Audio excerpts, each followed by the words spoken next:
Good morning, everybody. We are back. It is the closing line for Saturday, September 15th, 2018. I'm your host, the big man on campus, getting you ready here for week 3 in college football. New co-host today is going to be with me going forward as we jump into the college football season and keep it moving. Ian Cameron, you can find him on Twitter @About It. Ian Cameron, you and I have done plenty of shows together. Now we're talking college football every weekend. How you doing? Good to be with you, big man. I'm looking forward to this. Every Saturday, we got to give Donnie Rightside his little siesta here today so he can get ready for his beloved NFL football. We know nobody loves the NFL like our man Donnie. So he'll still be on Sundays. But, yeah, I'll be with you every Saturday now talking college football. And we got a good card to break down today. Yeah, and, a lot to do, a lot of games to get to, a lot of, matchups to take a look at. But we'll try to get to a lot of them here over the next, 55 or so minutes. Sit back and get a coffee and just hang out here.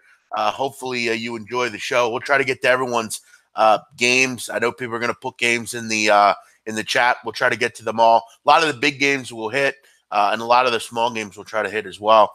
We'll start Ian Cameron up at the top. We'll take a look here. This is an interesting one. Hawaii and Army. Hawaii, this game number is 117, 118. Guys, also, this is an important part. If you're going to send in a game that you want us to take a look at, please send the rotation number. Rotation number's on the side of the game. Every game has one. It's an easy way to locate and identify the game for us, as opposed to us just looking through. I don't have every game memorized as to where it is. So if you could do that, that would be great. We'd appreciate it.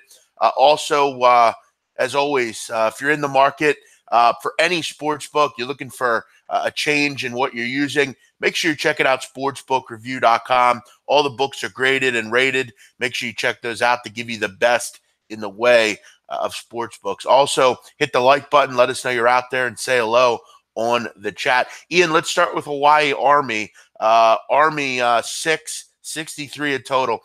Ian, the thing about this game that's interesting is a lot of people all week, including myself, have highlighted the fact that Army is hosting Hawaii, and Hawaii's traveling here. They're going a ton of miles. They're going to play 6 hours early, basically 6 o'clock a.m. their time. This is a big-time offense that has been on the road, but they haven't been on the road like this. Army generally a pretty good defense. The thing for me, though, is does anyone really stop anyone in this game? I mean, Army's a team that is just going to put the ball on the ground and run. As we remember, Navy had a lot of success moving the football against Hawaii. I mean, they had a lot of yards in that game, 326 yards on the ground, almost 450 yards in total. This is a tough game here because the last time Hawaii did a situation like this, they went up 21-0 a few years ago. So they've done this before, but this is a new team. There's a target on their back. What do you think here? Well, this is an interesting one. I mean, everyone has made a big mention of the Hawaii travel situation, and obviously it's not ideal. That's putting it mildly, and that's going to be the obstacle they're going to have to overcome, and it's an early start as well for this Hawaii team. But I've been enamored with this offense from day one. Cole McDonald, he's got a great slew of receivers as well. There's big plays being made by this Hawaii offense, it seems, week in and week out. It's been very impressive to see. Army got shut down by Duke, and as we've seen with Duke's defense so far, David Cutcliffe said right in fall camp, he said it to everyone that would listen.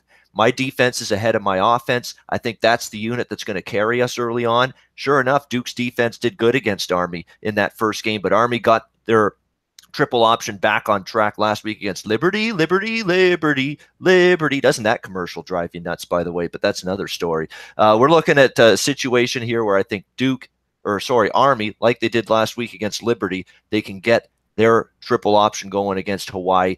A lot of travel, doesn't really give you a chance to prepare for it adequately. So seeing this game go over the total would not shock me. That would be my lean here. Here's the thing, Ian, and this is something that I think a lot of people will remember. At the end of the day, Army's in the right spot here. Hawaii's not.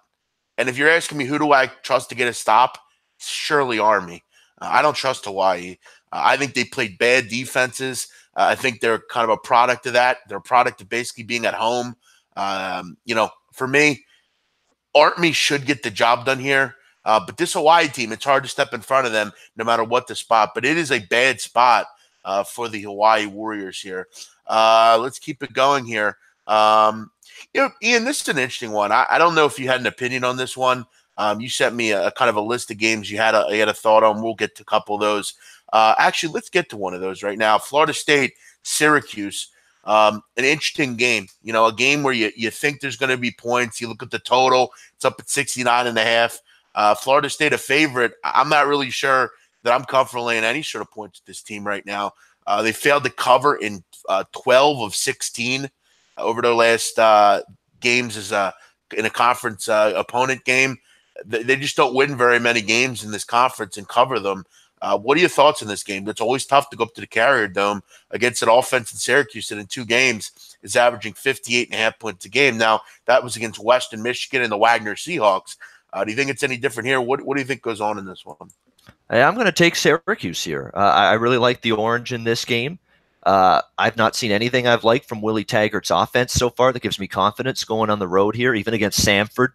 That was a close game pretty much from start to finish. Florida State barely gained any separation in that football game. And, of course, we know how big a train wreck the offense was in their opener on that Labor Day Monday against Virginia Tech. So they've got issues. I mean, there's clearly not been assimilation going from last year's, more run-heavy offense. They were very slow tempo-wise. Now you're cranking it up. Now you're going spread-heavy. And clearly there's been an adjustment period for Florida State. Syracuse is going to move the ball here, I think. I've liked what I've seen from Eric Dungey, and I still think Syracuse defense, big man, is better this season. I know that Western Michigan game, that was the weirdest game I've ever seen. It seems like when Eric Dungey got hurt in that game for a bit and came out, Syracuse defense fell apart. Eric Dungey comes back in that game, and they go right back to shutting down Western Michigan like they did early in that game. It was very weird to see, but I do think Syracuse is an improved defensive squad this year. I think they got a chance to win this game. I grabbed 3.5, 3 current numbers, fine with me too. I think Syracuse can win this game. Yeah, I mean, anytime you're taking a dog at home at the Carrier Dome, it's always a decent bet. I mean, Dungey's a terrific player. For whatever reason, this Florida State offense has looked bogged down at times. You got to be able to score the football against this Syracuse team. We'll see if they can do it. I mean, they struggled last week against Samford. Samford put 320 yards on them through the air. Virginia Tech had some success through the air. It's not always a good thing when you're going up against Syracuse. They can move the football through the air. It's a good call by you, Ian. Dom Ricci, by the way, asking in the chat the over. I like the game over, but here's the problem. This total was 61 and a half. Yeah. It's 69 now. I mean, long term, you're not winning in sports betting 8 points the worst of it. You're just not. Now, last night, okay, Georgia State, Memphis, it was one of those games where, okay, the numbers may be way off, and everybody cashed in. Even the people that bet that total late cashed with that Georgia State-Memphis game over. But that's the exception, not the rule. That's not going to happen all the time. Just be careful. You're getting 8 points the worst of it in terms of this total if you like it over. I liked it over at 61, hell, even 64. 69 and a half now. I'm starting to get a little scared off. We're here talking college football. Hope you enjoy every show on SBRpicks.com. Kingsley, Dom, Tiger Bob, Michael, Dom, Matt, Vitalis, Eric, Skooma, Ray. A lot of people in here. Welcome in. Thanks for checking us out this morning. Hopefully we can help you out. Let's keep it moving, Ian. Quick pace. 127, 128. Oklahoma, Iowa State.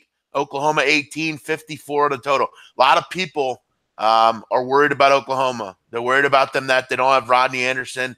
They're worried that it's a big number. They're worried about Iowa State. Listen, to me, and I'll tell you right now, this was a close game for me as far as a pick for me today. I was really close to taking Oklahoma here. I think they pound Iowa State today. They're playing in revenge. It is a road game, and that's one of the reasons I'm concerned. I don't ever like laying big points on the road. This is Oklahoma's first road game as well. Last week, we didn't see a ton out of Iowa State.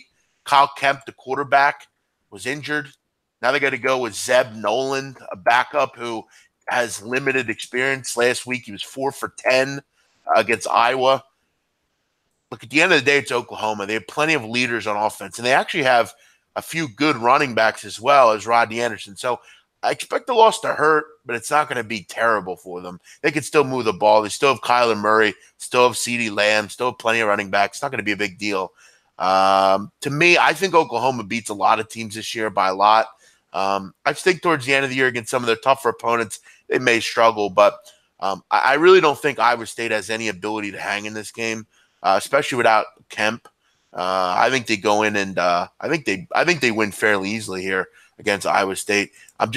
I never like taking a team in their first road game. Always like to see what they're doing first in that game before I trust them to lay a big number here. But I like Oklahoma, Ian. Did you have any thoughts on Oklahoma, Iowa State? You know, I was high on Iowa State going into this season. Last week was disappointing to see them play the way they did offensively against Iowa. Couldn't move the ball. I mean, David Montgomery, too, their tremendous running back, got shut down completely in that game. And Kyle Kempt, of course, gets hurt. Zep Nolan comes in. He's awful. And it's a tough loss for Iowa State against Iowa, although their defense played well. Here's the issue I've got here. This has been a great point spread role for Matt Campbell's team. They have been phenomenal double-digit underdogs. They have been incredible in this point spread role. So incredible that I have no interest betting against them here. However, if there's one time Oklahoma's going to have Iowa State, not Texas, not Oklahoma State, Iowa State circled on their schedule, it's this game because of what happened in Norman last year. Iowa State goes in there and beats Oklahoma as 28, 29-point underdogs last year. Yeah, Oklahoma probably remembers that. I love Iowa State in this type of point spread range. Not today, though. Yeah, I think Oklahoma is not a team I want to jump in front of. I think they take their frustration out after a loss last year on Iowa State. Troy, Nebraska, keep your eye on this one. Adrian Martinez is injured. Frost said over the week that they may decide 5 minutes before the game starts. So, I saw that too. Yeah. Yeah. So I mean, obviously Frost not thinking of bettors here, which is understandable. He doesn't care about sports bettors, but if you're going to look at this one, keep in mind Nebraska has a weird quarterback situation. Ian Tristan Gebbia, which was the backup, he lost the starting role. He actually asked for a transfer, so. That's a big loss. Now they're dealing with a walk-on, Andrew Bunch. So I mean, if he plays, over the course of a game, that's tough. I'm hearing per sources that he's not going to play, but again, there's nothing confirmed. When we get that, we'll try to get it to you.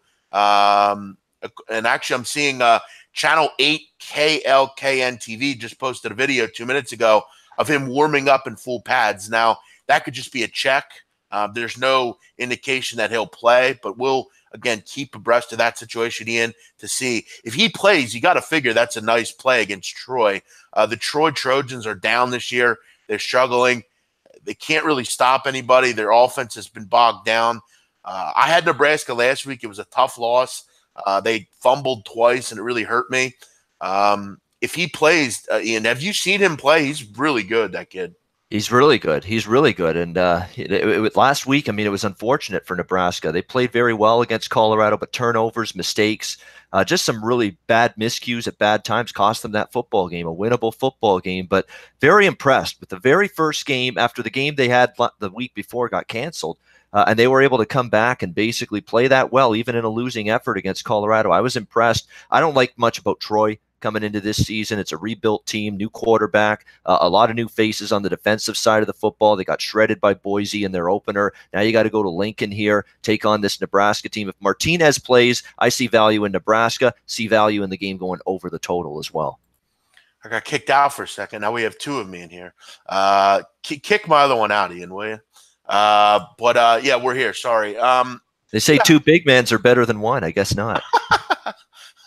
I think we have one. We don't need two, right? But yeah, I mean, I think with him in there, I liked him, but that defense isn't great. I mean, that's kind of your one problem with Nebraska. But let's move on here. Let's go to you, Ian. Let's go to this one. This is an interesting one. Boise State, Oklahoma State. This number has just, amazing move. What you see here. I mean, the whole world's on Boise State. Yeah. They're now a favorite. That's the thing, though. The line move makes sense. You haven't seen like Oklahoma State hasn't stayed 3-point favorites the entire week. Its numbers come down. It's moved the right way. Listen, I think Boise State are a better team than the Cowboys. Cornelius is a nice quarterback, but he's not Mason Rudolph. That team lost a lot of great players this year. They can still move the ball, but I think against Boise, they'll struggle a little bit more. Boise's not going to come in worried. They're they're a team that contend and play well with Power 5 sides. They need this game badly. If you could figure out how to win this game, you got smooth sailing in that conference out in the Mountain West. You could be poised to have a New Year's Day bowl. This looks like the Harson's best team. Finley's gonna, or not Finley, Rippon's gonna throw it around. Good receivers, high level running back. Can they go in and get the job done? This is different than playing Troy. Big game here. Do you agree with the line movement, Ian? It's like I feel like a father that has basically dropped off his son at the local street corner and left him to be there. Went betting against Oklahoma State in this game because they've been so good to me over the years. It feels like family. Mike Gundy. I've raved about how great a job he's done with this program. Feels like I'm abandoning them here a little bit, but I am on Boise. I took them +3. I posted it on Twitter at Bobano earlier in the week. This has got to be. This is the game Boise's planned for. This is the game that Boise circled right from the beginning. They've planned for it. We're going to find out what Brian Harson's all about, because the one concern I have is Chris Peterson won big games at Boise. Brian Harson hasn't won a ton of big games yet at Boise. Well, here's his opportunity to fix that. Here's the thing with Oklahoma State. They are a team that's, Taylor Cornelius obviously taken over from Mason Rudolph, but you played South Alabama, you played Missouri State so far. You really haven't been tested defensively. You're going to be tested here by this Boise State team defensively. They are phenomenal, and they're getting David Moa back at the defensive tackle spot. If anyone's watched Boise State football, you know how big a cog this guy is on the defensive side for Boise State. He's back from injury today. I think that's a boost for this team defensively. And on the flip side, I think Brett Rippon, you're talking about a senior quarterback. I don't think going into Stillwater at this stage of his career is going to frighten him and have him quake in his boots here. And if the game's close late, I think Rippon the senior is the quarterback that I would think has the better chance to make that game-deciding winning play than Taylor Cornelius against a very good Boise defense. So +3, I like Boise. I still like him now, even with the line move. I think they can win it here. Yeah, I mean, David Moa, a big-time player on that front defensive line.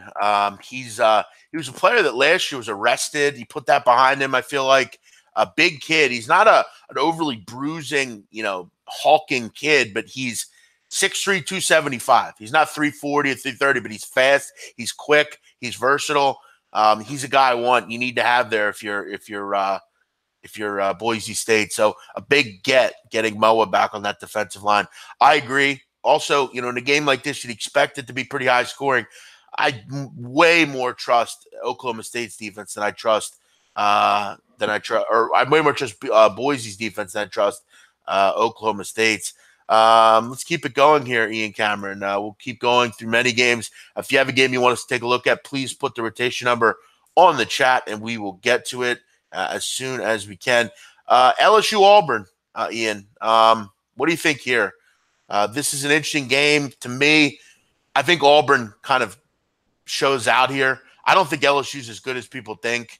I wonder how good Joe Burrow is. He's good, but I don't think he's great just yet. I think it takes some time. I don't think he's going to flip the switch against Auburn or anything. It's a great defense. Stidham's been terrific. I kind of like Auburn here to cover the number. What do you think?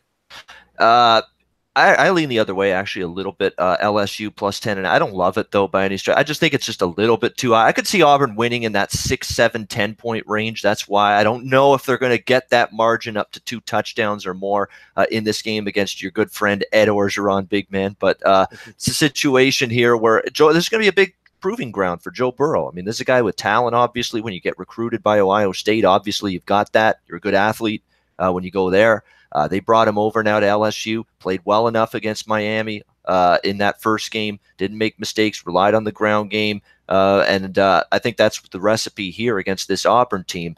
LSU's defense was great against Miami, but we know Malik Rozier and that team's had offensive issues, so this is going to be a good test for LSU. But you look at last year, close game. You look at 2 years ago, close game between LSU and Auburn. Just think the number's just a smidge too high. We'll lean with LSU here, and Eddie O to maybe hang around. Yeah, I don't know that I see it. I think a lot of people are going to do the same thing you're talking about. I have a feeling this is like a, 31-17 or something, 31-13. I just don't think LSU is great. I don't think Miami was great. They beat them. I think people got a bit excited. I mean, I think you're just kind of, people are overreacting, but not a game I think either of us are dead set on playing. Clemson, Georgia Southern, Ian. This is an interesting game here. A lot of people thought weather would bother this game. Not going to be a big deal. I at least I think. I'd have to. I mean, you never know with hurricane bands. Sometimes they get closer and closer. They might affect you when you don't think they will. I'm going to check the weather as I'm speaking here. But Clemson comes in a big favorite here. Totals at 49.5. Ian, I racked my brain on this game because I looked at it and I said to myself, do I see Georgia Southern scoring?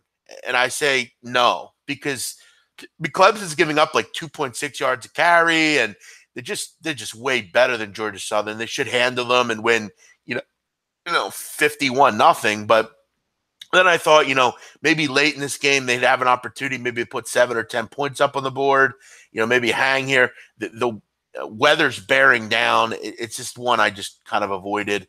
Clemson should be able to just handle Georgia Southern. Do you have any opinion on this game? No, I'll just say I'm not betting against Clemson here. I mean, the one concern is that was such a hang on for dear life win, big win against A&M. Are they a little flat? But I'm not willing to bet whether they're flat or not against a team like Georgia Southern. I mean, if Clemson's even 50% focused, they can just line up the football and roll with that with both lines in the trenches against this team. So pass for me here. Hurricane stalled over North and South Carolina, so it's not really moving. So there you go. I mean, if it's not raining now, it probably won't. Ralph Jefferson, 20 minutes away, it's not raining.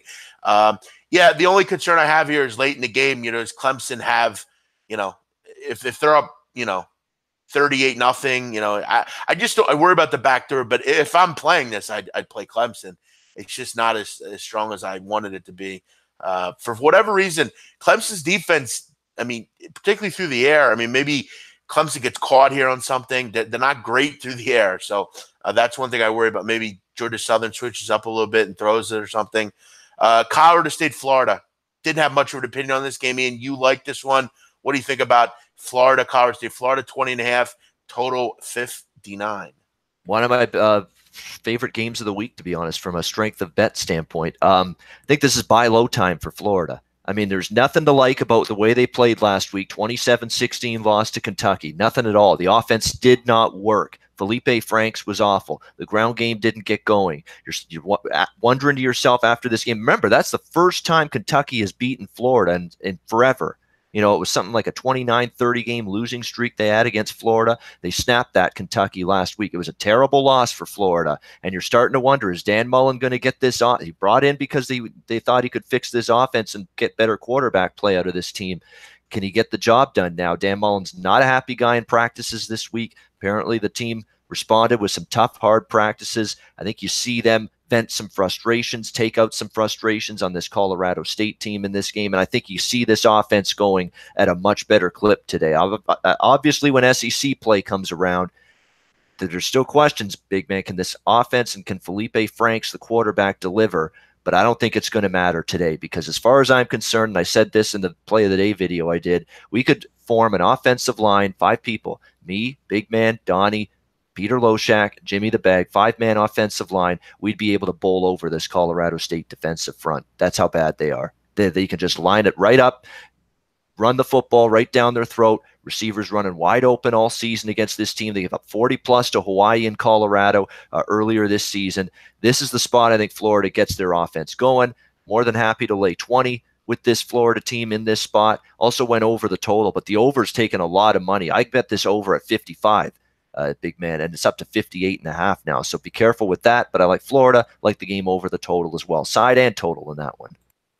Yeah, for me, the only concern I have is Florida really someone that should be laying 21 points, 20.5 points. But yeah, I mean, Colorado State are wretched through the air. I mean, that's defending the pass. So yeah, it wouldn't surprise me. Not a game I had a big opinion on. Another game that I wonder about the move, 165-166, Duke Baylor. If you know me, I talked about this game earlier in the week with Drew Martin, and we chatted about this one. You look at Duke. I mean, obviously a tough spot for this group. Going on the road, they're without their quarterback, Daniel Jones. They're without their top corner, Mark Gilbert. They're without their center as well. They're heading into Baylor, an upstart Baylor team, a Baylor team who I pegged to have a nice season this year. You look at this game, Ian, and what it means for Baylor. It's a revenge game. They forget about the embarrassment of last year. They moved to 3-0 with a game against Kansas on deck. They have the ability to be 4-0 after next week and head towards bowl season and see where the season can go. They're at home here. To me, Matt Rule is trying to change the culture of this program, and I think he's slowly getting there. I think they're skilled on offense. I like Charlie Brewer a lot at quarterback. I think they're really talented at receiver. Denzel Mims, Jalen Hurd. They have some good players. JaMychal Hasty at running back. Duke, I don't trust this quarterback, Quentin Harris. I think he's going to have trouble moving the ball. If you remember a couple years ago, they had a quarterback named Anthony Boone.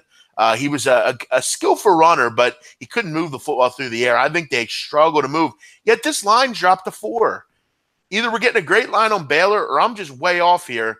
Donnie and I talked about this. Donnie Wright said, and I told him that I like Baylor all week, and he said, dude, I think Duke's going to win this game outright and surprise you. And I kind of just avoided it for the rest of the week. But what are your thoughts here? Am I too high on Baylor? I think too low on Duke.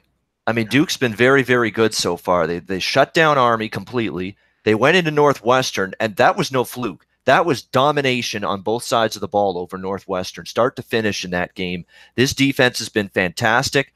That's still intact for the most part. They have one key defensive loss, though, for this game, Duke, that does concern me a little bit. And, of course, Daniel Jones, the quarterback, out, Quentin Harrison instead. But even with those, the defensive guy out and Jones out, I still had Duke under 3 in this game. I thought Baylor barely favored, 1.5, 2. So I think there was an overreaction in putting Duke out there at +6 with these injuries, an overreaction. I think there was great value on Duke at +6. It's down to 4. Obviously, some people see that. I'd still lean Duke if you can get it above a field goal here. We'll see what Baylor can do. Charlie Brewer's been good. It's going to be a good Duke defense. And again, as I talked about earlier, Cutcliffe raved about this defense all season, back in spring camp, back in fall camp, and Duke's defense playing good enough that they can keep them in games. And they're going to make it very tough the way their defense is playing right now for teams to beat them by any kind of margin. I'm still leaning Duke here at +4. I think this, and it's crazy to say, but I think this is a program-defining game for Baylor. I think this is a huge game for them. I think they get that. This is a game where you kind of you figure out who you are as a program, and that's crazy to say because it's Baylor, but this program's down in the dumps after last year. Shout out to Matt Weeks on the chat. Matt Weeks, Jersey Shore Zone. Welcome in, Matt. SBR Forum, what's up, Drew? Welcome in. Hopefully you enjoy the show. Thank you. Good point here by Nick. Baylor did give up 460 yards to Abilene Christian. Good point.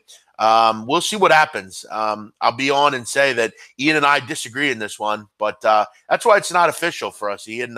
For this game, neither of us are, I didn't send this game out. I'm not strong lean. Yeah, exactly. I didn't bet Duke. I put it out as a lean, I think, on my Twitter. I have plays and then I have leans, and I'm positive Duke was in the lean category. Yep. And for anyone that's curious, a lean is just something that you had an opinion on. Yeah. That was something that kept you off the game. I know for me, like I write down 10 games and I slowly take 1, 2 away, 3 away, 4 away, and then I, get down to a final 3 or 4, and those are the games I'm on. So, leans are those games.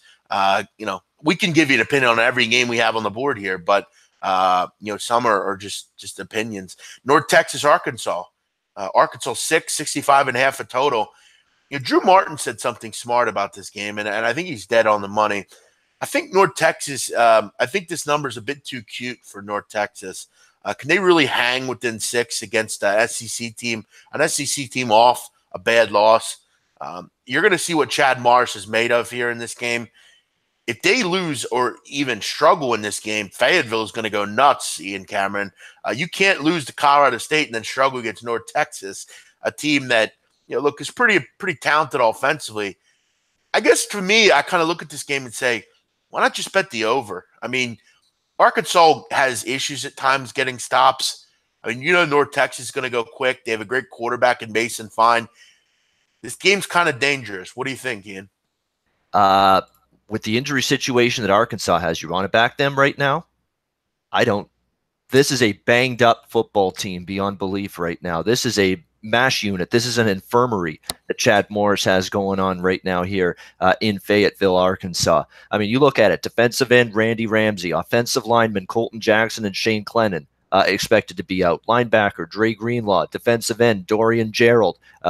Ankle injuries, not likely to play in this football game. So you're talking about a banged up team. You're looking at Cole Kelly, the quarterback, the sophomore. He's also banged up. Chad Morris wasn't sure if he was going to go yet. He might be alternating with the other quarterback story in this game. There's a lot of moving parts, big man, right now with this Arkansas team. They're struggling. It's a totally different system than what Brett Bielema ran. You run heavy, run first offense. You had recruits that were built to play that offense. Now you're spreading it out and throwing it all over the place. Yeah, it is a transition. And it's been a hard one for Arkansas this season, and it's shown in the results here. I took North Texas at 8. That's the number I got. Problem is everybody seems to love it. It's down all the way to 6. I don't argue one bit that there's point spread value with Arkansas now at -6, but they are injured. They are a injury-riddled mash unit right now that's not playing well, that's trying to transition to a totally different system and offense than what they used to play under Brett Bielema. There's a lot of problems with Arkansas, and North Texas has the offense with Mason Fine and company under Seth Luttrell, the head coach, to make some noise against an Arkansas defense that hasn't been getting many stops right now. Just look at last week. North Texas hanging around in this game would not shock me. You know what, Ian Cameron, you know what I learned in one of the greatest movies ever made? You know what I learned? I learned in Old Yeller that you don't fuck with a Razorback hog because, if they didn't fuck with Razorback hogs in Old Yeller would still be alive. Old Yeller's dead now because of that. You don't fuck with a Razorback hog. And listen, this North Texas Mean Green team, they haven't started 3-0 Ian since 1989. Yep. You know what else happened in 1989? That was the 4 great years big old. man on campus was born. Yeah. That was a long 29 years ago. North Texas doesn't go 3-0. And in Texas, like I said, you don't fuck with a Razorback hog. Anyone that's seen Old Yeller knows that. Ian, have you ever seen Old Yeller? One of the great movies. I did. And I was just about to say, you know what else happened in 1989? One of my favorite songs from the 80s came out, Fine Young Cannibals. She drives me crazy. That song was very, very good. So your music knowledge is pretty vast, I have to say. Yeah, Old Yeller is you get the tissues out, get the Kleenex out. It is a very, very sad, emotional movie. But I saw it, I think the last time I saw it was 20 years ago. And yeah, I've seen it, I think, twice, and both times, yeah, it's a little bit of a tearjerker. It gets you right here in the heart. Sure, when they have to kill Old Yeller, it's very sad, yes. Did I see White Boy Rick last night? Yes, I did. It was terrific. Very good movie. I urge all of you to go watch it. Richie Merritt, the actor in it, was phenomenal. He's never acted before, Ian Cameron, ever. They picked him out of a school in Baltimore. He was fantastic. McConaughey, who I'm not a big fan of, was very good as well. Everyone acted in it. YG was good. He was in the movie. A terrific movie. I strongly urge you to go watch it. I give it a really good rating. I'll go watch it again, arguably. I really liked it. Let's keep it moving here. We're talking too much about Old Yeller. Back to football. Ian, I saw you had a play on this game, late one, Nevada, Oregon State. I like Ty Ganji a lot, but I think this Oregon State team, they're not good. I'm not going to say they're good. I don't think they make a bowl game or anything, but I think they're improving under Jonathan Smith. You're starting to see them move the ball a little bit. They're not that same – they don't look like that same doormat, let's say, even though they did give up 77 to Ohio State. I feel like they'll score some points this year. You like a total in this game? I'm kind of liking total in this game. I'm with you on the. I'm sure you're thinking over, and I'm thinking over because I've already bet over the total in this game. 67.5 right now. Last I looked, I like Nevada's offense. I don't like Oregon State's defense, and obviously the Ohio State result shows you right there how much they're probably going to struggle. And Ty Ganji's a good quarterback. I like that Nevada offense. They've got playmakers. They've got a good offensive line. I think they're going to put up points in this game. But I'll tell you, one of the pleasant surprises for Oregon State this season has been the play of their offense. They were in Columbus a couple weeks ago. They made big plays against Ohio State. They built up points. They moved the football on the road against Ohio State, that Oregon State offense in that game. And I've seen some much better and impressive signs from that team offensively than I think anyone had the right to expect coming into this season with a brand new head coach. You're still a rebuilding program. To see them be able to put up the offensive production they have has been impressive. I think we see a little bit of a fireworks display and a back and forth shootout here. Over 67.5 makes sense to me here. Yeah, I could see a 38-35 type of game in this one. Kind of an interesting one. I never thought I'd deal with a total with Oregon State in that kind of range, but very interesting. Ian, Middle Tennessee State, Georgia. another big number against a bad, against a subpar team. Middle Tennessee, and I mean, I think a lot of people think, oh, they can move the ball. I mean, it's Brent Stockstill. Yeah, they'll score 17, 20 points. I mean, they failed to cover in 10 of 14 road games. You look at it in stepping up in competition. It generally doesn't work well for this group. They have had major trouble over the years with Vanderbilt. You look at this year, 7 points against the Commodores. I mean, do you really think that it's going to be any better against Georgia? I feel like this point spread is where it should be. Georgia should roll in this one, shouldn't they? I actually did take this game over the total, but the problem is it was 54.5. And that's more because I think Georgia is going to be able to put up a very crooked number on this Middle Tennessee State team. I said coming into the season, I thought Georgia was better offensively, slightly down. They're still a very good defensive team, don't get me wrong, but slightly down defensively. You did still lose a Roquan Smith from that team last year. Still good defensively, but I think just down slightly. And that offense is better, even better than it was last year. You're seeing Jake Fromm confident. The ground game hasn't gone anywhere. It's still prolific. It's a great Georgia offensive line. I think they're just going to just pound this rock right down MTSU's throat. The MTSU defense has given up an average of 36 points per game so far. Georgia can hit 40, at 45 even, I think, in this game. Can you get 10 out points, maybe 14 out of Middle Tennessee State? I think you can, just because this is that last game for Georgia, big man, before the SEC schedule kicks in. Maybe just a little bit of a lackadaisical thought process coming into this game at times. And if that happens, that usually shows up more on the defensive side, that lackadaisical mindset. I think MTSU can at least get on the scoreboard a couple of times, help this game over the total. I looked at Georgia as a good over team coming into the season. We've taken advantage of that last week when they played South Carolina. That game flew over the total. I'm going to go back to that one more time here. Interesting. Eric Nisbet chiming in. South Florida all day. I'm an Illinois alum. They're straight fade material and are missing some key players. Yeah, that's a good point by Eric Nesbitt, Ian. The Illinois Fighting Illini are missing seemingly everyone in their secondary. They're playing walk-ons. They're playing third stringers. That doesn't bode well against South Florida. South Florida is an explosive offense led by Blake Barnett, moves the football. I have some real concerns about that defense today if you're Illinois. Lovie Smith's team has never won at Soldier Field. And for anyone that says, oh, it's a home game, no, it isn't. It's 130 miles away from campus. No offense, but Ian, if you were an Illinois student, would you have any interest in heading down 130 miles to watch this game today? I'll tell you what, if I was an Illinois student and I was Ian Cameron from Hamilton, Ontario, and I knew that the Hamilton Ticats were playing a game today, which they are, and I'm a season ticket holder, there's no question where I'd rather be. I'd rather be watching my Ticats. There's no way, no scenario, none, zero, where I'd be interested in watching Illinois football over that. So that tells you all you need to know. But I'm sure that most of the student body feels that way. There's a moribund program. It has been ever since Lovie Smith took it over. Really, when Tim Beckman was there, it was a disaster. Remember too. Ron Zook? Oh, I mean, they've gone through some terrible, terrible years. I mean, it's just never ending for Illinois. They haven't recruited well. They've lost the recruiting wars. There's in a stacked Big Ten where every other team in that conference is getting better recruits. And Illinois, just lack of talent right now at this point in time. And if you remember South Florida and Illinois, they played last year. South Florida just crushed them, just dominated them statistically on the scoreboard. I'm not sure what changes this year, but Blake Barnett's still weird guy. Sometimes he's up, he's down. He was very good last week, don't get me wrong, but we'll see what he can do here. He's been around with a bunch of different schools, Alabama, USC. He's been at a bunch of different schools in his college career. He's finally landed at South Florida, finally a starting quarterback. See if he can get the job done, but I want no part of Illinois. I'm not in love with laying 13 with USF on the road, but if I had to make a choice, I'd rather lay the points than take them. Let's keep it going, Ian Cameron. You are flying today. We're both flying. We have a lot going on, a lot of games. USC, Texas. This is one of those games I think everyone's interested in and looking forward to, but let's hope it's a good one. I mean, we kind of need a good game at 8 o'clock. There's not a lot of them tonight. USC getting 3.5, total 47.5.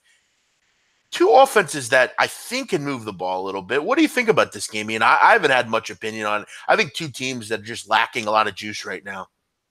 Texas for me, but I don't love. It's one of those things where it's still you got to lay 3.5 with Texas, who's just been so bad offensively that Tom Herman's still searching for quarterback consistency. Ellinger's not really provided that. You thought he'd take a step forward. It is yet to happen yet, but let's pick your poison. On the other side, you're gonna back JT Daniels again on the road for the second week in a row after what you saw at him last week at Stanford.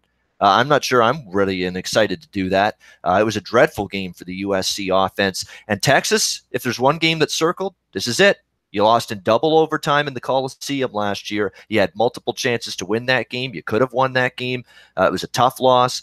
Texas just had their heart ripped out losing that football game.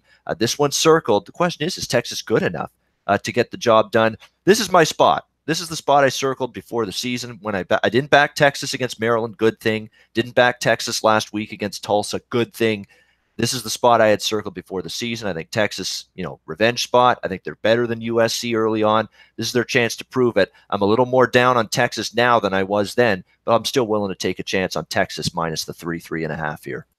Spike joining us today. Welcome in, Spike, as well as 307 other people joining in. Welcome in to all of you. Hopefully you're enjoying the show. John Roy in with some good information. I work at Soldier Field. They told me to stay home because it's not sold out. By the way, I stay in Chicago. So not expecting a big-time crowd over there for this game, which I don't think anyone thought. Good info there, John. This is an interesting game here, Ian, we're about to talk about. And I'll admit, if there's a game on this card that was as close to a pick as this one for me, I'll tell you, it's this one.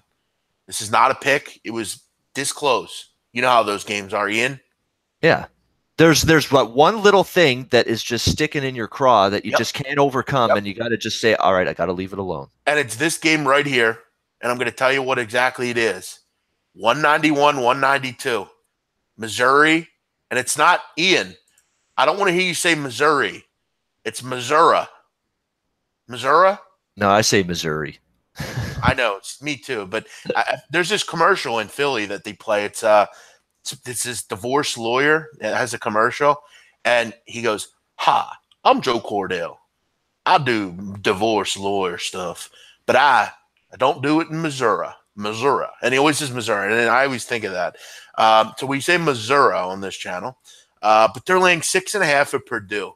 Okay, and to me, I like Missouri a lot. I like Locke. You look at Jeff Locke, Drew Locke last week, 398 yards against Wyoming. That's pretty impressive, Ian, to do. That's hard to do. This is a good passer, a good player. Purdue has looked down to me.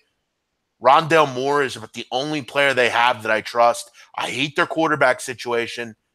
But again, the only thing that kept me off this game is I'm not a big Barry Odom fan. And this team's going on the road, taking on a team that's 0-2. Do they maybe give you something here and hang within this 6-point number? I like Missouri. I think they're a good run defense. I think they struggle, Purdue, to move the football. But something just told me to stay away from this one. Missouri was close for me. What do you think? It was a little bit more than close for me. I did play them half a unit, Missouri, in this football game, minus 5.5. And I hate to do this against Purdue because I was a big Purdue proponent last year. I cashed in a lot with them. They were good to me. And that was a bad loss last week against Eastern Michigan. The one concern I have is Jeff Brom's the kind of coach that can get his team rally the troops and get them ready to go for the very next game, even after a tough, bad loss like that one.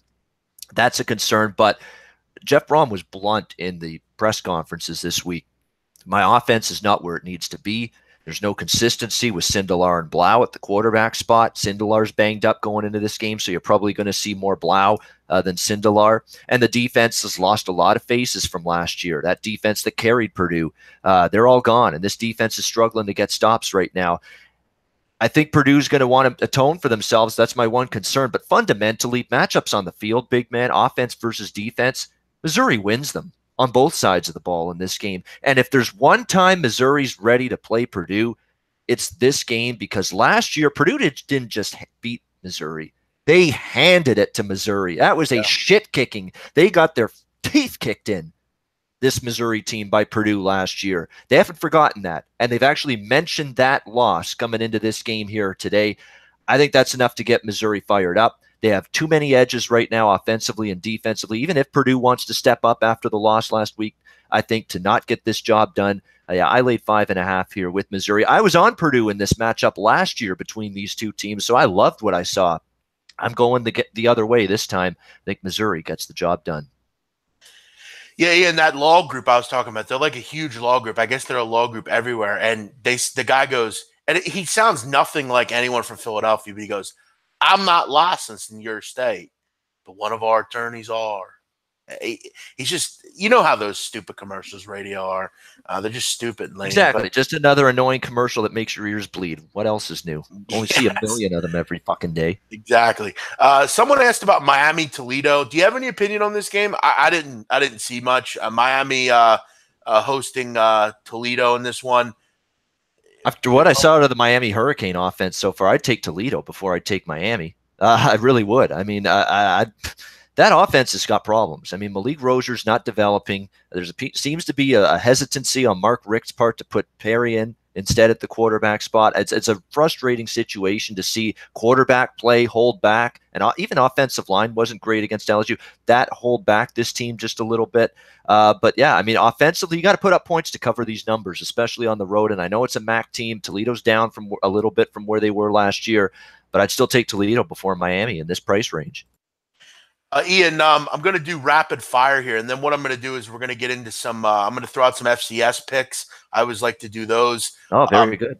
Couple rapid fire here. Alabama, Ole Miss. Does anyone stop anyone in this game? I mean, seriously, is this not 53-27? This has like 53-27 written all over it. 71.5. I know it's high, but I mean, who gets any stops in this game? Here's the thing, though. I want to mention this. Two teams today. When's the last time you saw a Baylor game with a total of 49? And when's the last time you saw an Alabama game with a total of 71? Like, look at that. I mean, when is the last time we've seen that? I don't argue. I want nothing to do with an under with Alabama and Ole Miss, but we're talking 71 points here. And Alabama is just not, that's not the totals range for Alabama in the Nick Saban era. I know this is an explosive group this year. They have just weapons galore, a quarterback that can finally stretch the field and throw it deep and make plays with his feet as well, dual threat. But 71 just doesn't feel the values there, even though I don't want the under, but I'm not sure the value's there at this number for the over. Yeah, it is high, isn't it? It was early in the week, and I was about to go into the gym, and I was just sitting in my car looking at some of the lines, and I hadn't seen this total yet. They'd just come out, and I'm thinking, I don't know, probably 60, something like that.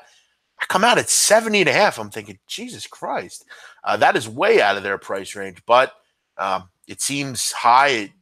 Probably won't be too high though. Ohio State TCU. We've talked about this game all week.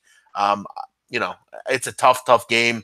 TCU in these kind of spots, Gary Patterson generally does pretty well. It's just for me a case of I don't really want to step in front of Ohio State. Quickly, and do you have an opinion here on this one? Yeah, like I say, I'm very interested in TCU if I see a 14. Until then, I'm just going to sit it out because, again, Ohio State, give them credit. They beat up on Oregon State at home, Rutgers at home. Those are two rebuilding teams, and you crush Rutgers every year by 50. So I'm not making a big deal of that. You're finally going to get tested a little bit here for as impressive as Ohio State's been. I'm going to give TCU a little break for the first half against SMU. I mean, they didn't play well that half, but it was a rainy night. Weather was not good. Sean Robinson struggled early. Gary Patterson, I think, kicked some garbage cans at halftime, and they come out and they throttle SMU basically from that point on. So I think TCU is going to be a good test for Ohio State. Again, if it hits 14, I'm in. Still lean TCU though at the current number. Yeah, it's high. I wish I could get 14, but I'll stay away. What else do we have here? Donnie Wrightside's in the chat. Welcome in. A lot of people in here. Welcome in. Ian Cameron, Fresno, UCLA. Fresno, a 2-point favorite here. You don't see this very often. The boys from Fresno are big favorites to the boys from sunny L.A. What a weird game this is. It's a weird game, and I'm taking a shot with Fresno here. UCLA's still got issues. Their defense has been awful. Their offensive line's got a key injury going into this game. Chip Kelly doesn't know where he's going with his starting quarterback. You got to love Chip Kelly. I mean, he comes out and says, right now we're not sure where things are, but we'll see as the week goes on. Well, thanks for that, Coach. Jeez.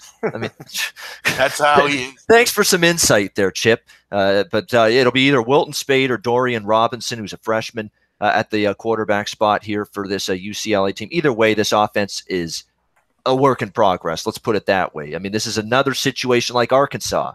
You can compare these two situations, and it's almost like mirror images. Arkansas, a totally different type of offense last year, going to spread up tempo. Same with UCLA. Jim Mora Jr., a pro-style run-heavy offense. Now you're going to spread it out up tempo under Chip Kelly. Yeah, good luck with that transition, because the athletes you recruited, Jim Mora did, they're not equipped to play this style yet for Chip Kelly. So it's a growing procedure. It's going to take time. And I like Fresno. Fresno defensively can get after it. And with UCLA's offensive struggles, I think Fresno can get the stops they need to. It'll be close. I think Fresno can win this game. Yeah, Jeff Tedford always has his teams prepared for games like this. A lot of the games people are asking about, we have talked about.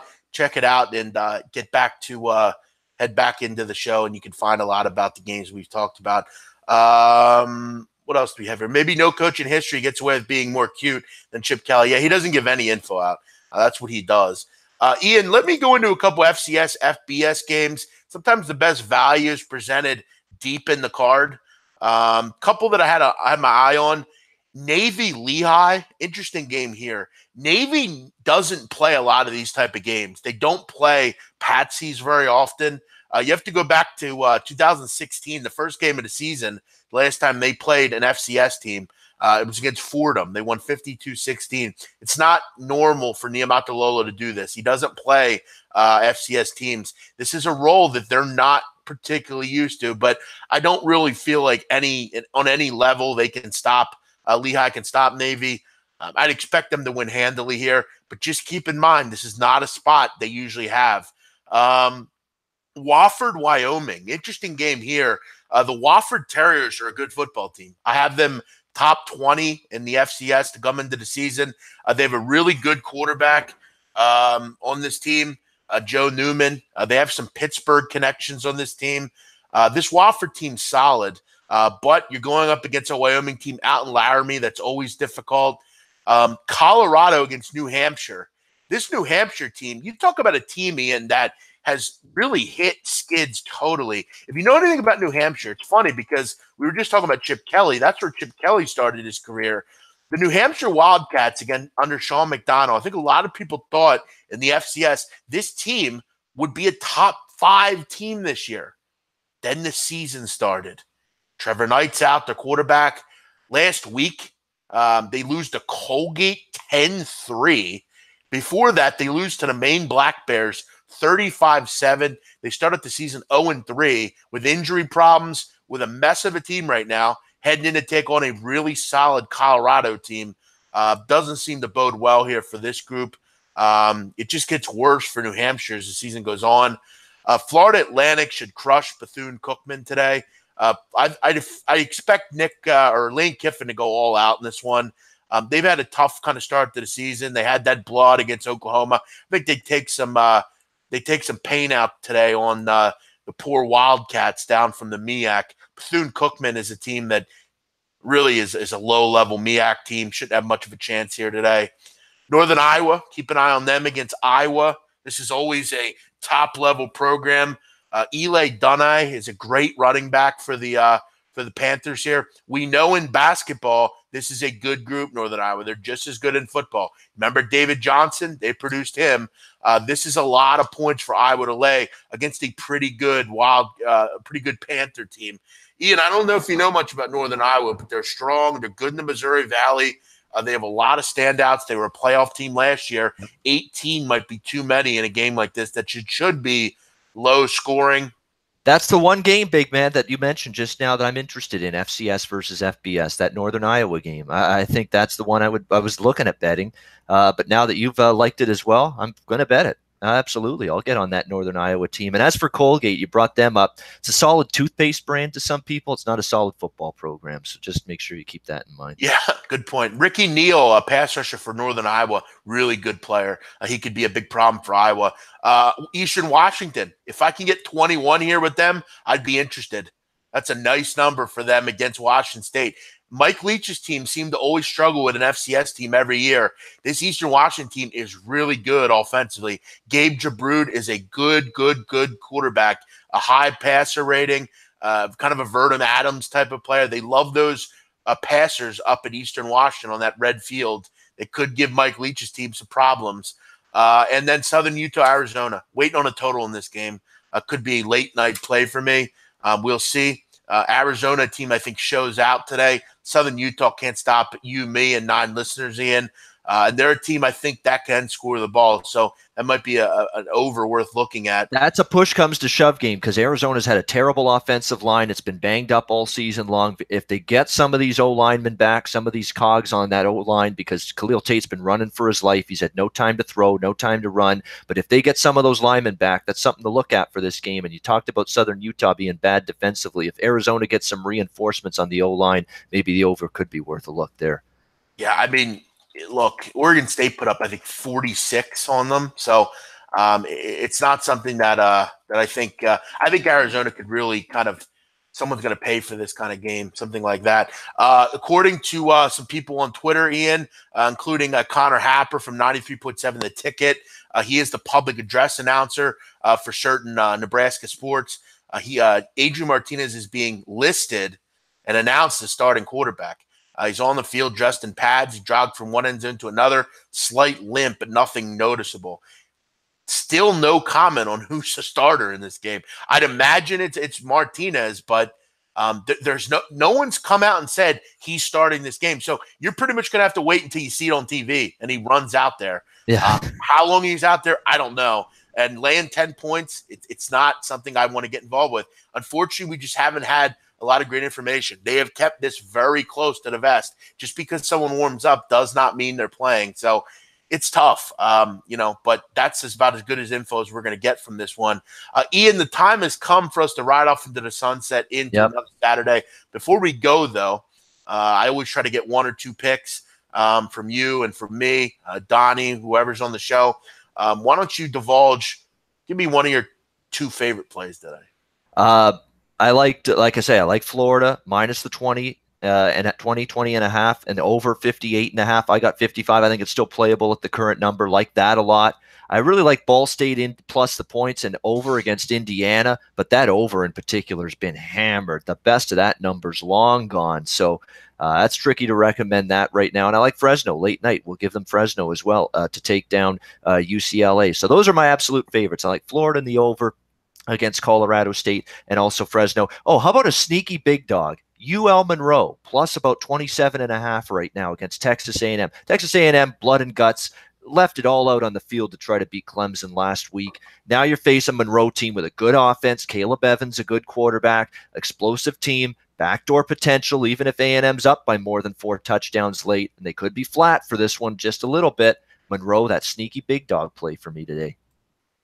For me, I'm definitely going to have my eye on that FCS game between Eastern Washington and Washington State. I think they struggle a bit in that one. I think they can hang around against the Washington State. I also keep my eye on Southern Utah, Arizona. Wait for a total in that game. As far as FBS games, I got to tell you, I'm kind of liking Oklahoma, which I talked about. Games about to kick off. I think they really take it to the Iowa State Cyclones. Everyone have a great day. Thanks for tuning in. We'll try to get to these and more. All these games. By the way, Boise up to 2.5. Ian, and Boise's one of my favorite plays, but there's no way in hell. When I have a +3 in pocket with Boise, I'm going to say to people, yeah, go ahead and lay 2 now. I'm not going to do that. That's bad principles. That's bad concepts from a betting standpoint. Like Boise, but you're just getting a shit number now. So I can't really say bet it now when you could have gotten a much better number. Ian, this show is our show on Saturday. We do what we want. Before we go, I know you're not a big boxing guy. Any opinion on Gennady Golovkin, Canelo Alvarez tonight? I'll be watching, but I think Triple G's probably going to win. Am I wrong? I actually I had Canelo in the first fight. I admit I probably got a bit lucky on the draw. I'll take it. The consensus is Triple G won. And look, I think people are right. I think Canelo was better than people think in that fight. I watch a fight like most don't. Most people watch the fight and they're watching and doing stuff on their phone and they're watching the crowd. I try to check out every punch. I think the strategy is much different in this fight. I think it's a bit more technical. I think Canelo is obviously someone that I've enjoyed for a long time. I think he needs to obviously, when he's on the ropes, attacking Gennady Golovkin is going to be tough. You got to kind of lean to the side, don't back up, that kind of stuff. I like Canelo Alvarez. I think he finds a way. Rematches, if you know anything, are all about adjustments. You got to go at the tape and you got to look at what you did wrong, what you've improved on. Gennady Golovkin's another year older. Canelo Alvarez is another year stronger. He's really come into kind of the pride and the great part of his career. To me, I think Canelo Alvarez was more memorable in the first fight. I saw some big punches that he made. I just think he's a sharper fighter. I think he finds a way. Gennady Golovkin, to me, is fading. I think as a fighter, he's fading. I don't think he's a bad fighter. He's still very good. He's still one of the best in the world, but you're getting him towards the end of his career. To me, I think Canelo makes the changes. I think he wins the fight. I think it's a decision. I don't think either fighter will get knocked out. The problem you have here, though, is I would imagine both fighters, particularly Golovkin, and this is why I worry about Golovkin. I think he'll try to go too hard for a knockout and maybe get caught. He doesn't, I don't think, want this to go to the cards. I mean, we saw in the first fight what happens when these fights go to the card. To me, I think Canelo wins. I think it'll go to the cards. I think it'll be a split decision, something like that. It'd be a good fight. If I were you, I would definitely get it. Boxing is really taking care of us. There's not a lot of pay-per-view fights anymore. I don't have a problem paying for these. These guys are warriors. They'll give us a good fight.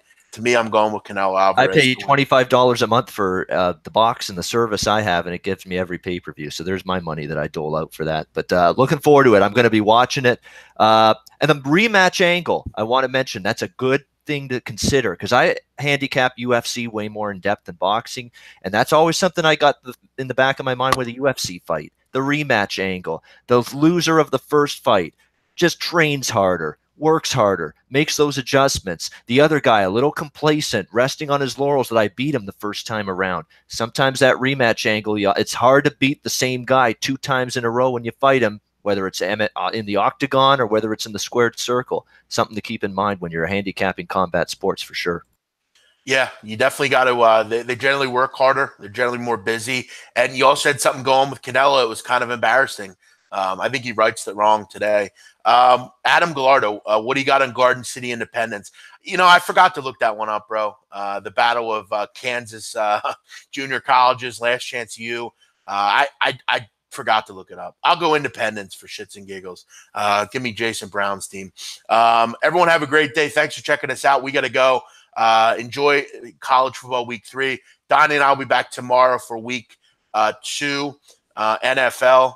We'll be there 12 o'clock and at halftime. Join us for that. You all have a great weekend. Bye-bye. Thanks, everyone, and good luck.